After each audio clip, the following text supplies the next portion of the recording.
CFL Talk, and this is a special episode, and we're going to call it CFL Talk Extra. Welcome to the Spanglish World Network on Zingo TV channel 250. Please remember to download the Zingo TV app at the respective app stores for iOS and Android devices. While you download the app, make sure you rate, leave a comment. Both apps are absolutely free. Zingo TV is available on Google Chromecast, Amazon Fire TV sticks, Roku sticks, and also on all smart TVs 2016 forward. Now on CFL Talk Extra, joining me is David Morassutti and our very special guest, David Naylor. Well, you know, like the song says, what's he made of? Well, we're going to find out today. Today, our guest is synonymous with the Canadian Football League. He began as a journalist at Carleton University, professionally spent time at CBC Radio and the Globe and Mail newspaper. That's right, a newspaper. His work and dedication to his craft led to his induction into the Canadian Football Hall of Fame's wing on November 29th, 2015. That would be the media wing. Now, we know him from, TSN Sports Update. But we know him most whenever something's going on in the CFL. David Naylor is the guy that we all look forward to hearing his take on what's going on. Not only take, but probably the first time we're hearing about something. David, I really thank you for coming on here, and you were very patient to make time multiple times to be on, and I appreciate your persistence. Well, thank you, Frank. And I appreciate your patience. One of the things, especially in football season, is, my work week becomes very unpredictable. What looks like open slots don't become. So I know we tried to do this a couple of times, and all of a sudden I'm juggling 3 or 4 balls in the air and don't have, trying to do a fourth one gets difficult. So I appreciate you letting me reschedule this. It's funny, not that I wasn't busy when the CFL wasn't playing, but the pace of work was very, very different. And it's funny, during the season, I'm like a different person because my life is very regimented. Like I got the games to watch. I got ideas to come up with for segments for SportsCenter. I've got insider segments to come up. I've got my column that comes out every week at the first day of the game. I've got insider for pregame, and it just kind of comes at you. And I'll be honest, I'd kind of forgotten the pace of this job because I haven't done it this way in a year and a half. So it's fun to be doing it again, and it's pretty intense. It's also important to note that it's a lot more fun talking about new information than trying to rehash information. I refer to it as talking about the game that isn't being played isn't as much fun as talking about the game that is being played. Well, yeah, especially when the most recent game is a year and a half ago. It's funny. We had a conference call right before, the day or two before August 5th and the first game of the season. And it was like, we got on there and we said, okay, guys, what can we do? What do we need to do? And it was always there was almost like this, everybody just sighed and said, you know what? We've turned over every rock, stone, or pebble that we can. We've had commentary or opinion or analysis on everything we possibly could, based on when the league last played, based on what's the news that has happened over the course of the last 18 months, based on the rosters that are put together. You know what we need? We need some games. Absolutely. We need some games to talk about. So let's just stand down for 36 hours instead of generating more content about stuff that may or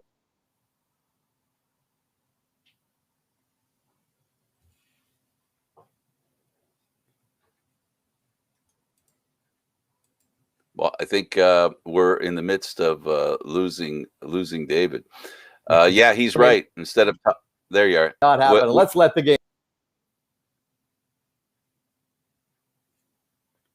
games happen, and that's absolutely. Part of the reason why we had to shuffle the date and time of the show. I hope you can. Oh, we lost him. I'm back. Yeah, it's okay. All right. You got me again? No, yep. It's okay. We're good.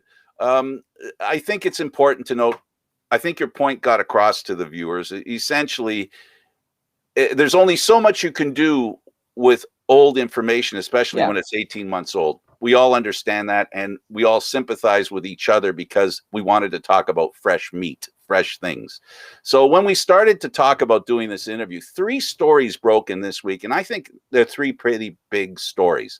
Of course, David Braley, his team has now finally been sold to an entrepreneur, Amar Doman, a fan of the game. He explained that himself. First, tell us about that ownership change, and really it is kind of moving sideways when one looks at the different kinds of ownership that the CFL has. Yeah, look, David Braley bought the BC Lions at the end of the 1996 into 1997 season. I mean, the most critical point and the closest time the league ever came into facing its mortality in the 30 years that I've covered it was 1996, right? That was a year after U.S. expansion had collapsed. You had Ottawa, Montreal, and BC all in bankruptcy. Ottawa ultimately folded. Montreal was bought by Bob Wettenall, and David Braley comes into BC. And I always think of David Braley's ownership of the BC Lions kind of in two ways. There was sort of the first half, which was when he had Bob Ackles running the team. Bob, a seasoned football executive, a guy from Vancouver, grown up around football and around the Lions, had deep roots in the business community and the football communities and really brought the team to prominence. But when he passed away in 2008, other than a little boost when they opened the new retractable roof at BC Place in 2011, I mean, the Lions were kind of on a slow slide from that point on, just in terms of their relevance in the market. And David Braley was a guy who made sure the Bills always got paid. There was never questions about the stability or the existence of the franchise, those kinds of things, even in lean years. But he was not a visionary. He was not a sort of somebody who had he was a very, very successful businessman in car parts and real estate and those things. But when it came to sort of the modern sport entertainment, I had a number of conversations with David where he would talk about things like blackouts in 2020. Are you kidding? Those were things that he believed in. It was a very traditional business model that he believed in. Bums in seats, fans paying for tickets, keeping games off TV so people will show up. He obviously lost that fight for blackouts. The league's policy has not embraced them for quite a while now.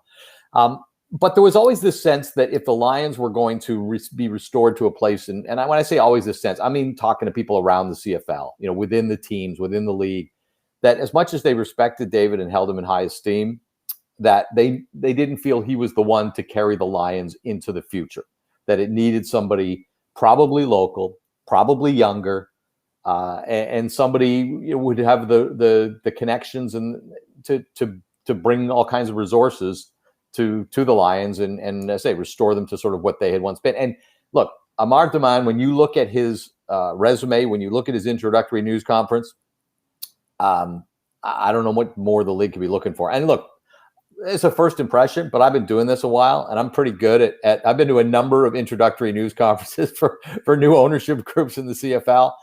So it's kind of an instinctual thing at this stage. But I mean, you look at his resume, you look at he's a successful entrepreneur. Finances aren't going to be an issue. He's somebody who's from there. He's a Lions fan. He'll have connections throughout the business community.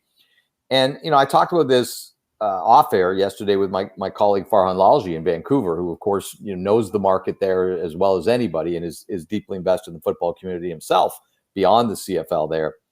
And I asked him about the relevance of Amar Daman being South Asian, and I don't know what that means. Here's what I do know: the CFL has a fan base across the league that looks a lot like Canada in the 1950s. Excuse me, I take a sip of coffee here.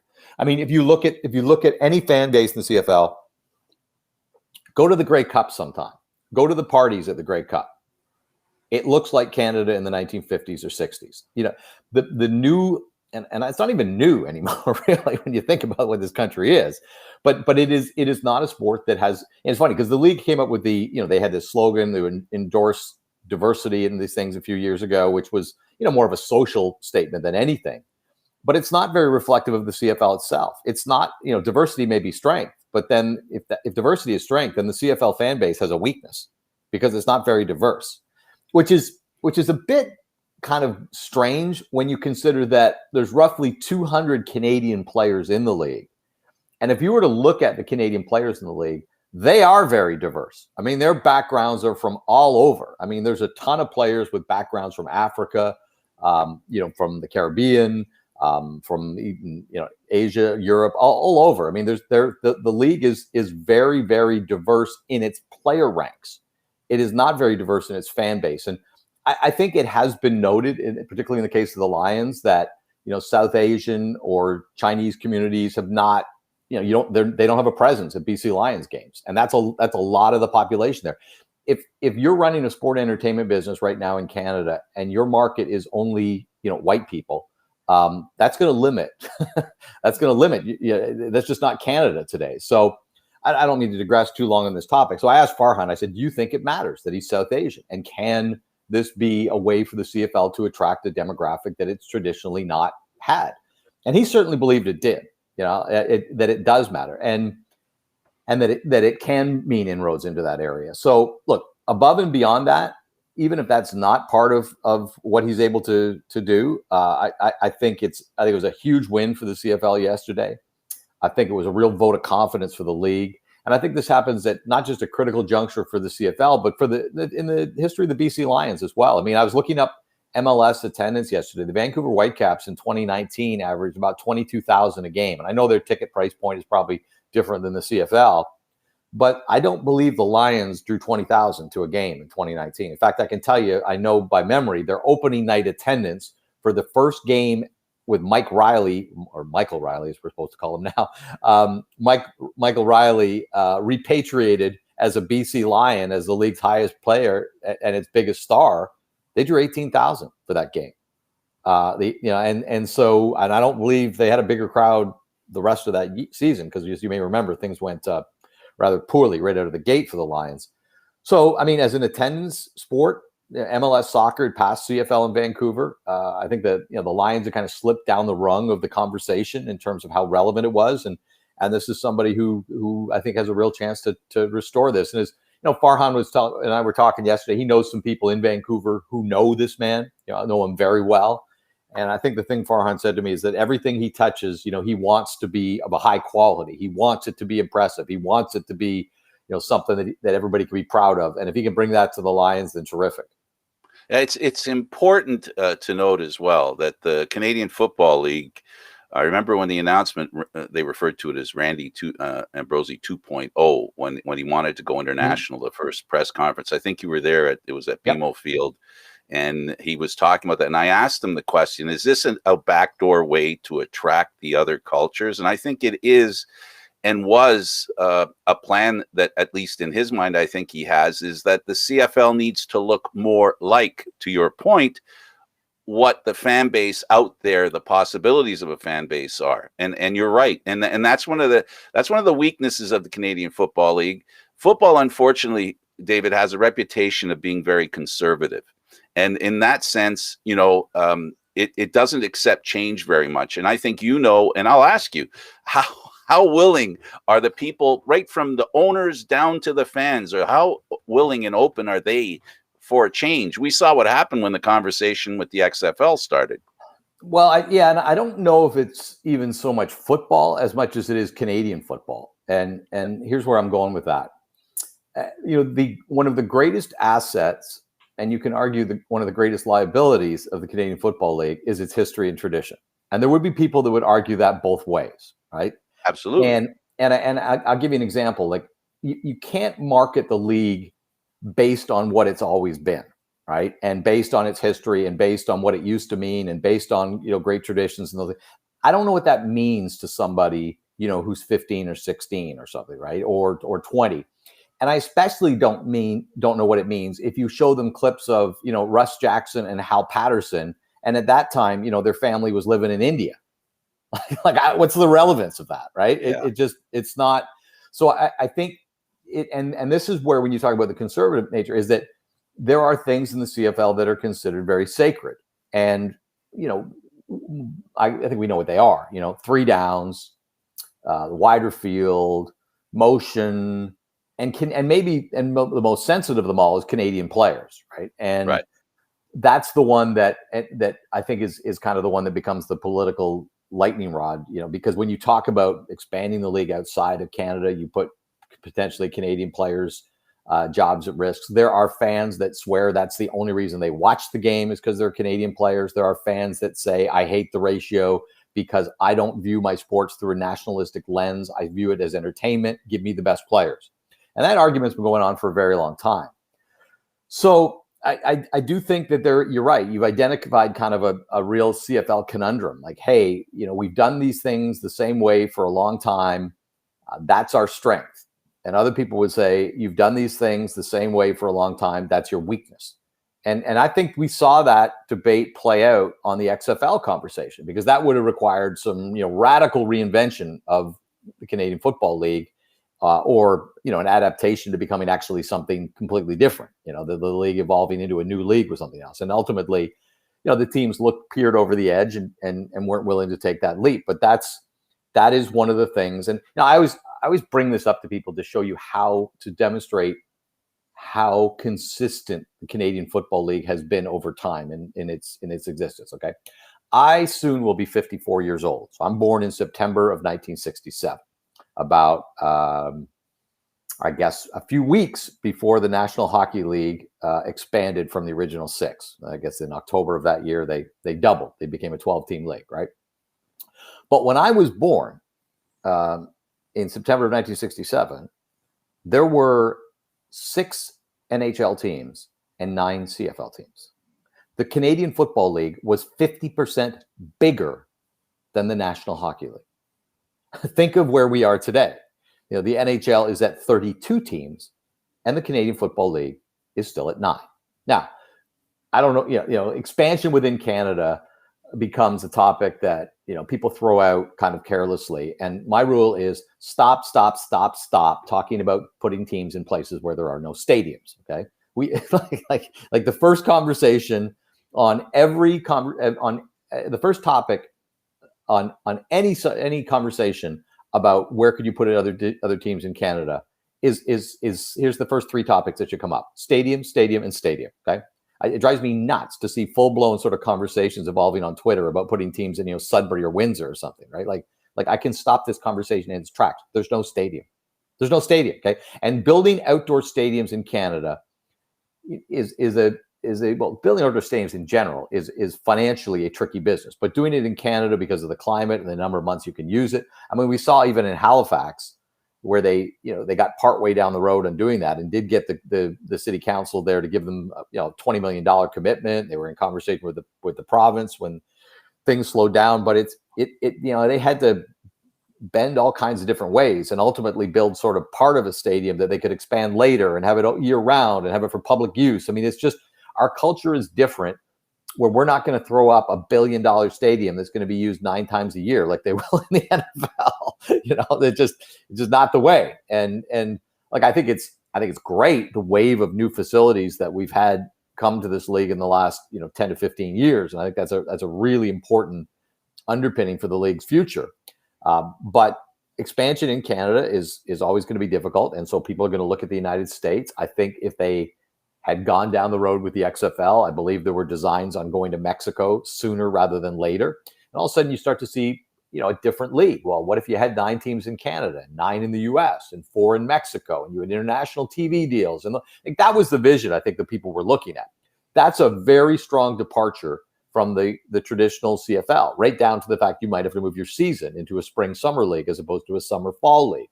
All those things frighten people. And can you keep Canadian content to the same degree that you do right now, where you've got 21 Canadians on every team and 7 starters? If you go international, that comes into play. So, yeah, it's a league, I say, that has been some would say fueled by its history, and some say held back by its history. What you're highlighting is that Canadian football culture, which I'll throw in the fans, the teams, and football in general, needs to take a page out of Warren Moon's ability, and that is to be able to pivot and scramble. And that's a characteristic that is difficult when you have 9 teams of different motivation financially. I got 4. I think I was looking at it and looking at it now. There are 4 different types of owners. You've got the new owner, Amar Doman, joins the Alouettes and the Hamilton Tiger Cats as a guy with money who loves the game, was a fan, now owns the team. Then you have Edmonton and Winnipeg that are basically nonprofit, community-owned teams. The Saskatchewan Roughriders are kind of like that. They're an incorporated team, whatever that means. And then, of course, you have the Ottawa Redblacks, the Calgary Stampeders, who rely on other sports to basically be, part of the profit making mechanism that they're going for. And then there's the Toronto Argonauts that are MLSE, a big corporation. All these different groups make it hard for the league to pivot.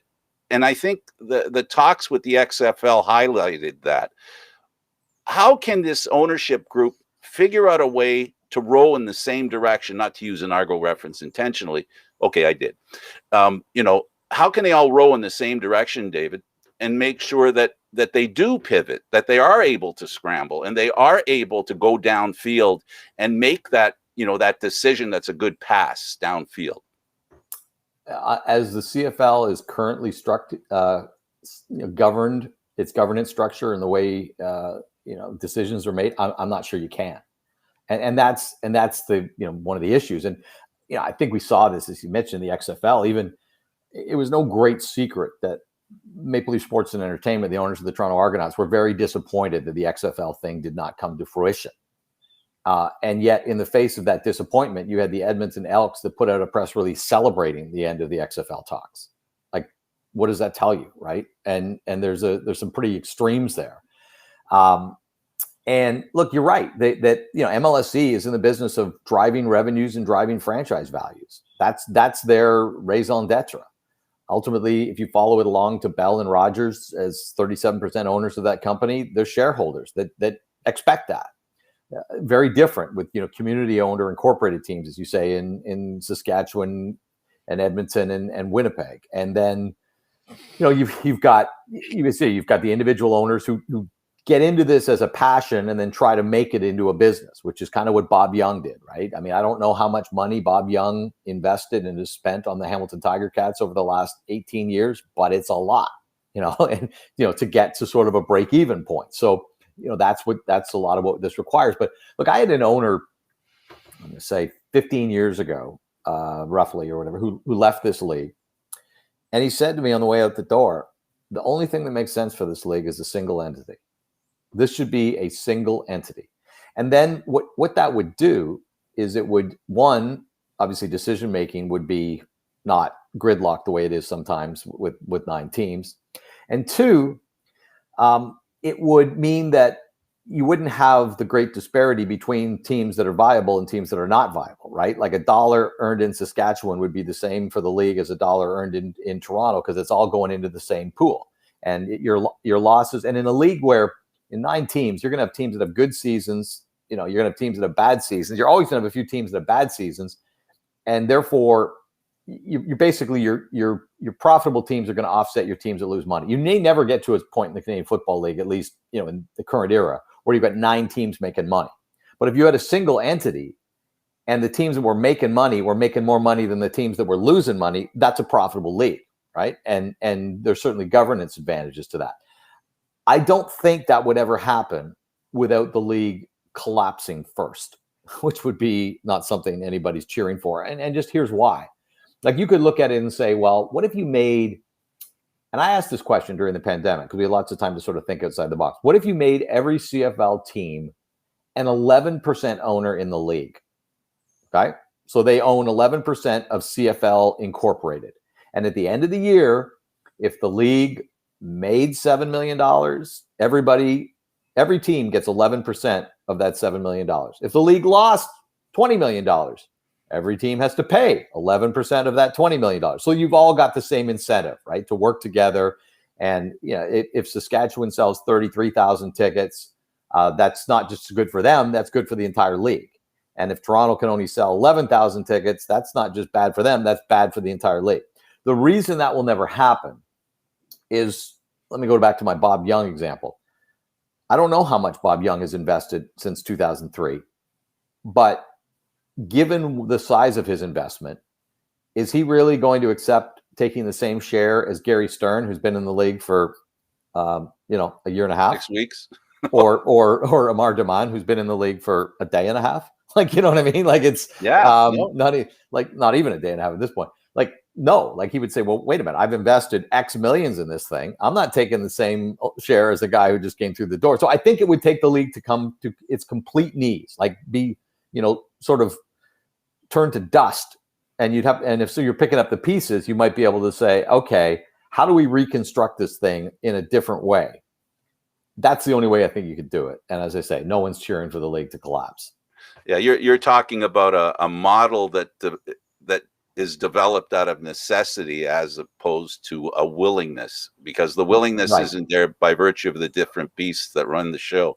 Well, and back to the XFL, let's be clear. I don't think the league want to come out and say this, but it was, desperation and crisis that brought them to the XFL. Now, I think they thought that could be opportunity. It wouldn't be, the only instance in the history of business where a crisis or a desperate situation, forced a business to transform, and all of a sudden it became way more successful and lucrative and went on to have a great future. That happens in business all the time, right? You get forced to do things you don't want to have to do, but they're ultimately things that you should do.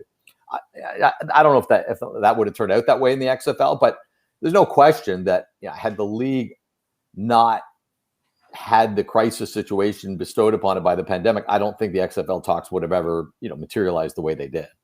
They were talks, by definition. Randy Ambrosi, the commissioner, said we were talking about talking, which is like that's really saying we're just looking looking under stuff to see what's Sure. there, and sharing ideas of how our leagues could be productive. I've never been one stuck on being joining the XFL hard and fast and completely, but I do think the CFL would benefit from an association, which you were alluding to, and as far as being inclusive, the Canadian Football League. And your idea is always one that I've wondered if it could work, and that is to have a couple of teams in Mexico, a couple of teams in the US, and a couple of teams, the teams that we have in Canada, and basically play on their own for the longest time, but then in the playoffs for the regular season, and just have sort of like dip your toe in the water and create this major rivalry that would happen if you have a team, the winner in the US playing the winner in Canada. And I had some ideas about this, but my biggest question, and I get what you're saying, my biggest question is, though, if you were to prioritize the importance of football in Canada, because I want to open it to that, because ultimately the existence of the Canadian Football League is the reason and the motivation for many that play football, and it's the place to look towards wanting to be in and to play. So I think that's the priority as far as football is in Canada is concerned with the CFL. And the fans, the way that you said, go to the Grey Cup, enjoy the Grey Cup Festival. I won't talk about what the people look like other than the costumes and the fact that they come dressed in their favorite team, and they're going to watch two teams that probably they don't care about, but they love the event. Those are the two things that I concern myself with the most: the fans and their involvement in the league, and the players' ability to be upwardly mobile, to play professional under the lights. I'm going to agree with you on one and not the other. Okay. And I'm so hurt. Yeah, no, and look, you're right. The U.S. Putting teams in other places is something that I think is always going to be kind of around and talked about and things. But look, I think the fan engagement and the experience and the type of fans you get in the Canadian Football League are unique. Okay, as a journalist, it is the only sport when I am around the game, people will come up to me and thank me for covering the league. That does not happen when you cover hockey. It does not happen when you cover baseball. It only happens. And people in the CFL tend to be fans of the league first and their team second, almost, or it's much closer. They understand the fact that CFL is the reason why they have a team. Right. They and I think there's an appreciation for the fact that it's not everybody getting stinking rich and just trying to get every nickel out of it you can. Right. That there's a cultural element to it. There's almost like a motherhood element to it. So I agree with you on the fan issue, and I think there's a real special thing there. I can't remember what you said off the top when you were talking about putting teams in other places and things, but I'm going to get into the Canadian player thing. Again, this is a real political one, but with my eyes and my ears, I do not see the Canadian ratio driving football participation and goals and dreams for players in this country. I'm not saying it never happens. Like, in fact, Brady Oliveira, who's a Winnipeg kid who played, NCAA football and has been filling in for Andrew Harris. He grew up going to games in Winnipeg, dream of him to be a Bomber. He's carrying the ball as the starting back with Harris out. Those things happen. But by and large, when you talk to the best young football players in this country, they are motivated by one of two things: the National Football League and NCAA football. I mean, I talked to Nathan Rourke last week, who's from Oakville, about 15 minutes from where I'm sitting right now. And I said, so tell me about growing up and how you became a football family, and him and his brother both playing college football, and kind of set your goals and dreams in that direction. Well, I was a massive Brett Favre fan, right? Brett Favre is what drove Nathan Rourke's dreams. I've been covering, I've done a lot of, during the pandemic, we did a lot more coverage on Canadian kids that are starring in the NCAA, and highlighted them. And it was really actually one of the positives for me that I got to know some of those kids and dig in on their stories and things like that. Over and over and over again, when you ask them what motivated them in football, it's to get a scholarship to play NCAA football and to play in the National Football League. I mean, I could give you examples of guys, and I, to be honest, I can name you players. I won't do it because I don't want to embarrass them, but I know guys in this league who've won the Outstanding Canadian Award who never watched the CFL until they played in it. I get that.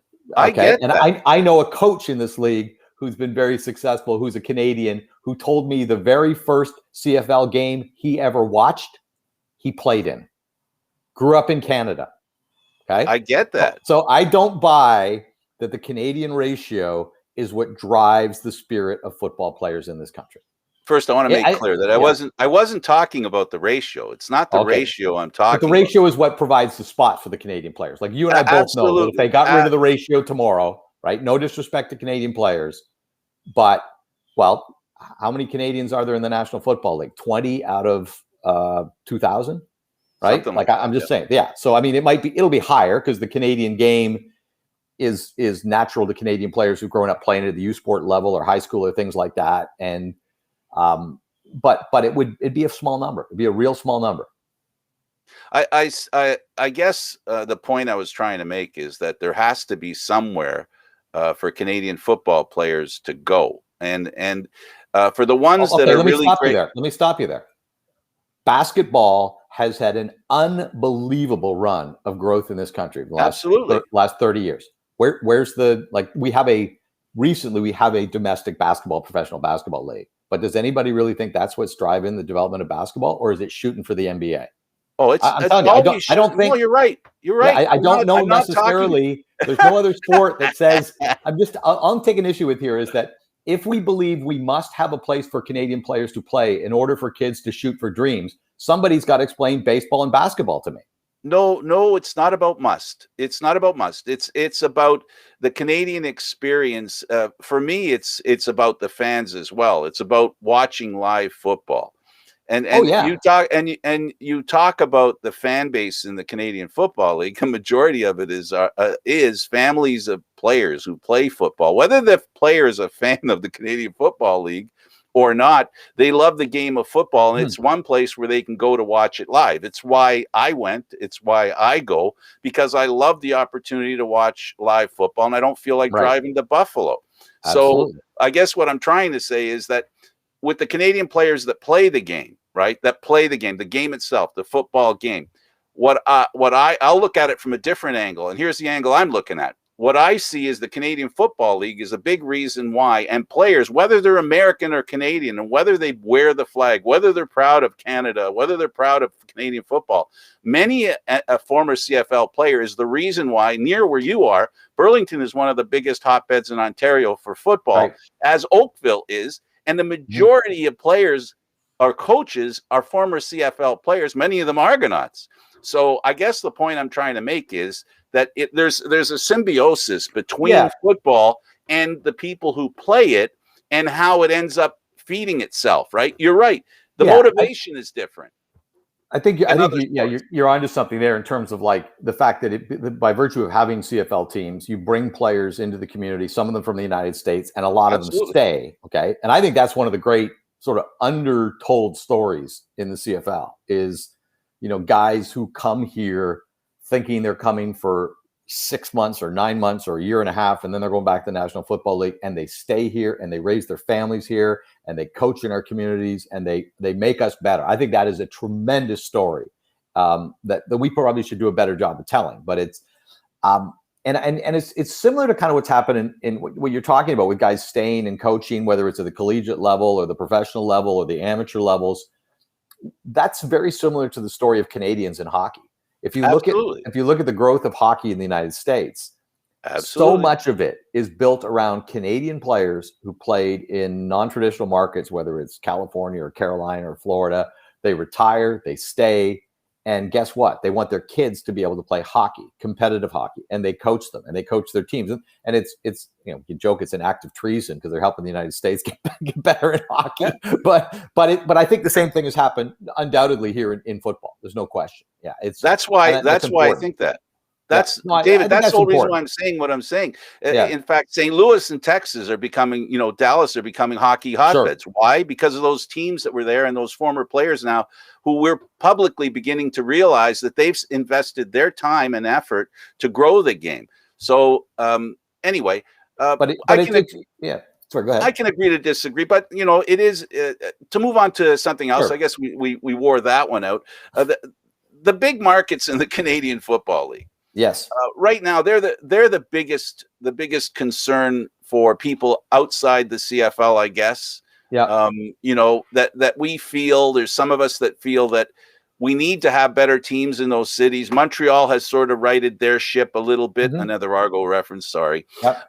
So they've righted their ship, and the Argonauts have too with pinball coming in, and BC now with a new owner. Can good play in those cities yield more fans? It's always easier to sell football when you're winning rather than losing. That's a principle that we all understand. But in at least Toronto, it's still very, very difficult to sell CFL football, even when you're winning. And this is the thing I'll come back to. I think that was a real watershed in 1996 and 1997 when the Toronto Argonauts were a very, very good team. And they had a household name starting at quarterback in Doug Flutie. They won back-to-back Grey Cups. They played exciting football every week, and they did not move the needle in the city very far. Okay, that to a lot of people was a kind of a negative watershed moment where it didn't seem to matter how good the team was and or how well they played or even who was on it. Because a lot of people weren't really engaged. If you're not paying attention, it doesn't matter if the team wins or loses. If they don't know when the team is playing, they're not going to go to a game. And that's, I think, one of the things that happened with the Argonauts. It's just their presence in the general sports community started to slip. The general sports conversation, started to slip.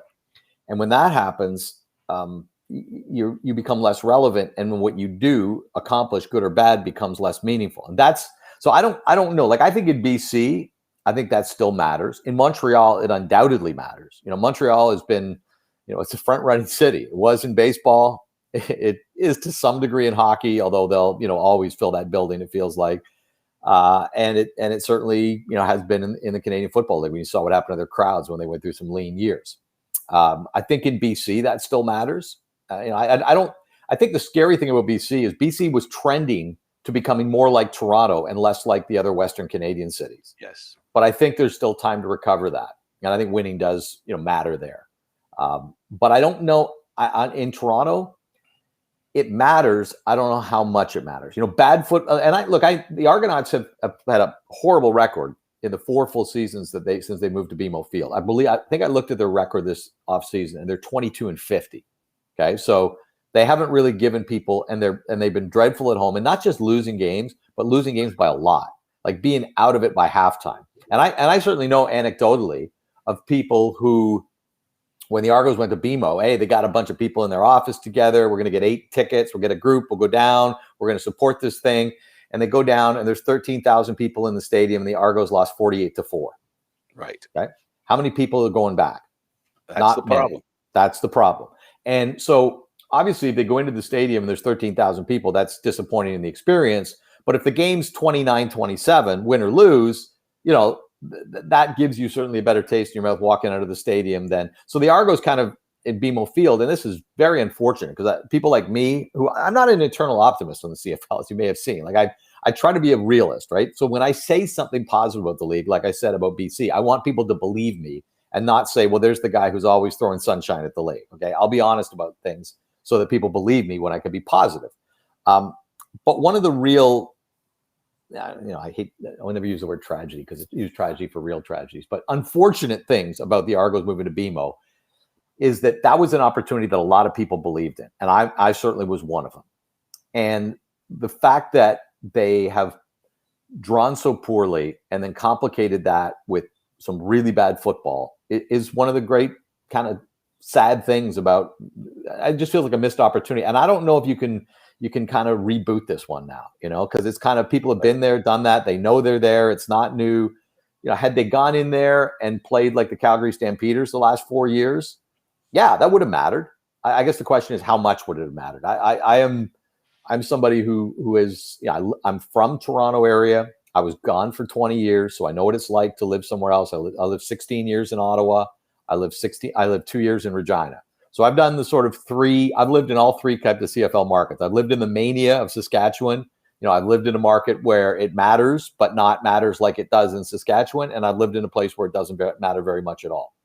And I, people love to throw stones at MLSE and say, well, they're not doing a great job. Yeah, okay. But like the Argos have had 6, 7 owners since 1990. Were they all bad? Some were better than others. I think that's the bad part right there. It's not about anyone in particular. As a group, the fact that there had to be a group is the problem. Well, as perception for the fans. Yeah, you can see what happens there's a pattern to Argonaut ownership since 1990 or 91. New owner comes in, spends, promotes, doesn't get the return on their investment that they're hoping for, and then pulls back. Right? Yeah. If somebody said to me, if you were going to spend $1 million on marketing to make an extra $500,000, that's not a good business strategy unless you believe you're building something larger and you've got momentum. But if just as a straight play, could you get more people to BMO Field for Argo games? I guess you could, but if it costs you more to get them there than you're going to bring in revenue, that's not a good business strategy unless you're, again, building towards something longer term, which ideally that's what you want, right? You want owners that are going to build for the long term, not the short term. The problem is that every owner since 1990 at some point has run out of patience and said, okay, you try. That's essentially the history of the Toronto Argonauts since 1991. The enthusiasm when they went to BMO was highlighted with me with the late Chris Schultz. I love the guy and sad about his passing. But I remember being at that introduction where, BMO was going to be the new home of the Toronto Argonauts. And I sat, well, kind of stood at the table and asked Chris to do a bit of an interview. So my intention was to do a 2-minute interview a half hour later. His enthusiasm was incredible. As a guy who was close to the game, the message he sent me was, there was a real opportunity here. So I'm just putting this in because I want to mention him. And I know he worked alongside you and others at TSN. Just a real quick interruption to speak to him because he was one of the best ambassadors of football who truly loved the game, an NFL player who covered the NFL. As you have spoken to, Canadian fans love the NFL. Speak a little bit about him. Give us a chance to hear your take on him. It's funny when Chris passed away earlier this year, I sat down on my computer the day that I can't remember, it was that night. I think it might've been that night because we learned sort of in the evening that he'd passed. It may not have gone public, but we knew internally, we knew. And I sat down to write a column and I wasn't even sure whether I was going to, sometimes you get an idea as a writer, right? And you sit down and you try it and you're like, it doesn't work. And other times it flies off your fingers and and I sat down to write about Chris and it took me about 45 minutes to write 900 words. And I didn't have to go back and massage it afterwards. A lot of times when I write 900 words, then I go back to the top and start reading. I'm like, oh my God, this is going to take me 2 hours. What was I doing? This one I just looked at and I went, yeah, that's pretty much the way I want it. And I sent it and it ran. And it was about kind of the strange journey that Chris and I had together. And I say strange just because it changed so much. And you'll understand what I'm saying in a moment. I remember the first time I ever heard the name Chris Schultz. I was at my grandfather's cottage in Halliburton, and he had a TV, with an aerial stuck up on the roof, and it was all snowy, and you had to turn the aerial and try and get the signal and this. And I think it was Thanksgiving of 1983 or something like that, probably Canadian Thanksgiving weekend of 1983. And I have a cousin who's 8 years older than I am, who's from Burlington. It's the same age as Chris, and who's also from Burlington. And my cousin Michael said to me, this guy who's playing for the Dallas Cowboys, I played high school basketball against him. And of course, I was a big NFL fan in the late 70s and early 80s, and I knew there were no Canadians in the NFL. Like, Roy Gorella, the kicker for the Steelers, like went to high school in Alberta for about a week or something. Like that was it, right? Like there's none. And I was like, really? It's like, yeah. And I can still remember watching Chris Schultz blast off the line through the snowy image, of my grandfather's TV screen, and my cousin pointing out which one he was. And, that was my introduction to Chris Schultz. And, years later, I covered him, as a journalist, and got to know him a little bit as a player, just that I could say hi, and he knew who he was. And then, of course, we became colleagues at TSN, and we traveled together. When Chris and I did, I say we probably did about a half dozen Super Bowls working together thereabout. But there were others. When I was at the Globe and Mail, I was there, and I would be working alongside Chris. So I probably saw him, I covered 14 Super Bowls. He was at every one of them, right? So we spent time on the road together. And I wrote about this in the column, that when we were in Dallas for the Super Bowl between the Packers and the Steelers, that Chris was very quiet, a little bit moody. There were times he just got up and wanted to go back to his room. We went to a mall one day where there was a Dallas Cowboys souvenir store in the mall. Chris wouldn't go in it. And at the end we got back, and I got an email from him like 2 days later after we got back, and it just said, "Hey, I apologize for the way I was during Super Bowl week. I hope you understand. Dallas to me will always be unfinished business." And I just, I appreciate that he confided that in me. And Chris and I actually became quite close, just as, I don't know how to describe it, but I always felt he trusted me. I always felt he could give me opinions of things, whether it was the way we did things at TSN or things he thought about in football. And there was kind of a confidence between us. And sometimes we talked on the phone, and, he was always, as you probably know, his reputation as a preparation freak. So when you got to the studio early for a taping, you often walked into that big Studio 6 at TSN. He was the only one there, sitting over by himself at that side desk where you see, Jennifer Hedger do the updates in Sports Center. Yep. Chris would be sitting there just by himself, nobody else there, maybe a couple technical people, and he'd be rolling through stuff. And again, he respected me. I mean, I never played football, right? But I always felt like he respected my opinions, and sometimes I would point things out to him that he didn't see, and he'd say, "I can't believe you, man. You're the guy who always," he kind of joked to me that I was the know-it-all guy, right? Which I kind of am. So that was a bit of a thing between us. And, I just felt very, very, lucky to have gotten to know him the way I did. And I'll just tell you a little story.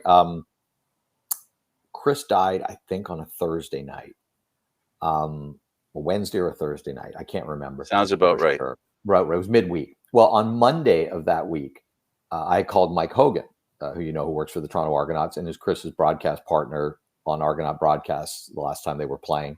And I was calling Mike Hogan about something else. And we got the conversation. I said, "Hey, how's Chris doing?"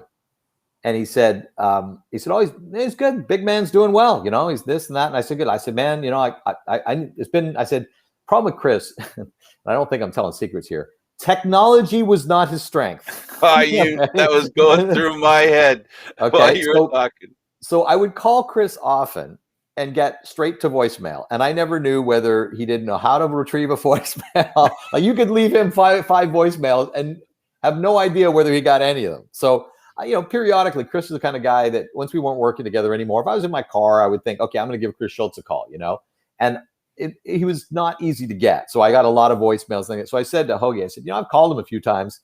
And I said, I said, actually, can I check to make sure his number hasn't changed? Because I've been trying off and on here and I haven't. And Hoagie got out his book and is on his phone and we compared numbers. And, "No, you got the right number." And I said, "Well, okay, I'll try again, and I got to get to him." And 2 days later he died. And that's just one of those stories, right, that happens in life. But, and I didn't make that call, in the next 2 days. I obviously thought I had more time than that. So I have very, very good feelings about Chris. And as I say, it was for a guy who became a friend, somebody who trusted me, somebody I could talk about. Chris loved the psychological element of football. He loved the human side of it. He loved that part of it.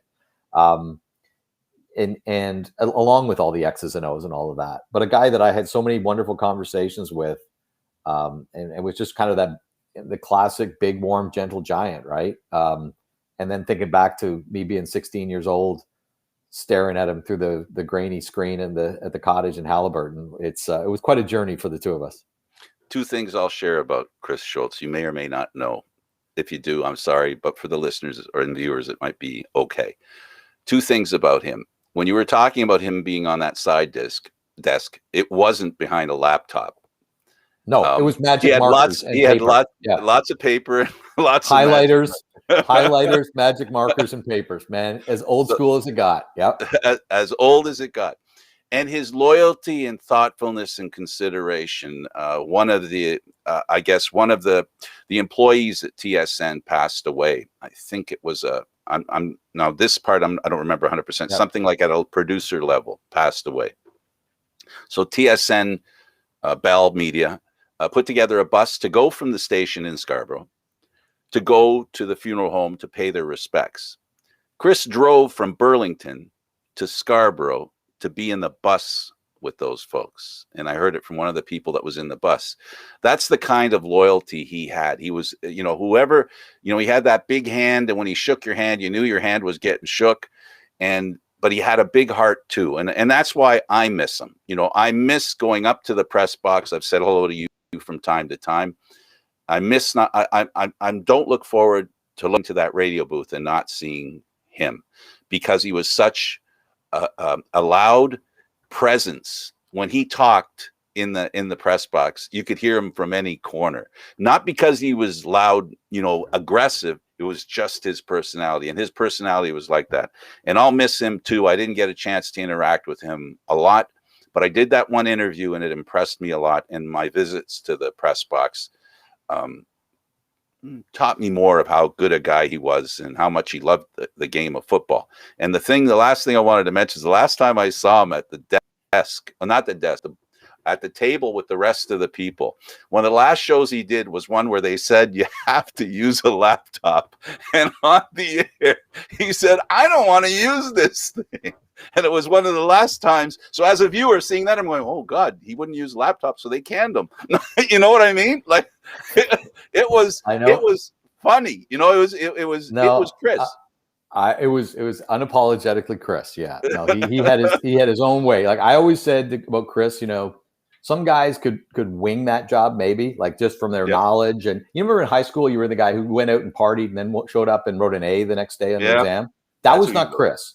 No. That was not Chris. Chris was the guy who went home and grinded and ground and grounded, was just grinding it out. And he came in the next day and wrote a B+. But he had to grind it all night, and all the previous day to do it. He was a very, very hardworking guy. He spoke about preparation a lot. And I think he knew that if he was the kind of guy who wasn't prepared, he couldn't pull that job off. Some guys could, maybe. But Chris was a guy who had to work at it, had to be prepared in order to be a professional, and he always was. Guys, I got to go. I got a call coming up at 11 a.m., so okay. I got to jump off. But Thank you for the time. You got time for one question from David? Oh, we'll get it next time. We'll get it. Okay. Yeah, we'll do this again sometime. I apologize, cool? David. David Morassutti. Okay. Thank you, David. It was a pleasure and a treat having you on. It was well worth the wait. Thank you, sir. Thank you. Take care. See ya. David Naylor at TSN. David Morassutti, I apologize for not letting you get a chance in for a question. It's all right. Well, that means we have to get David back so I can get my list done. There you go. All right. Eduardo kicks us out. Yeah, for David Naylor and, of course, David Morassutti, thank you for watching CFL Talk Extra. I'm Candid Frank Stanisci. Thank you for watching. And, of course, this airs live every Monday at 1 p.m. CFL Talk. This is a special broadcast. This show can also be heard on the Spanglish World Radio Network. For CFL Talk news, entertainment, and sports programming we offer, please check out SpanglishWorld.ca. Spanglish World. Watch it, hear it, read it, download it, and live it. Thank you for watching. Until next time.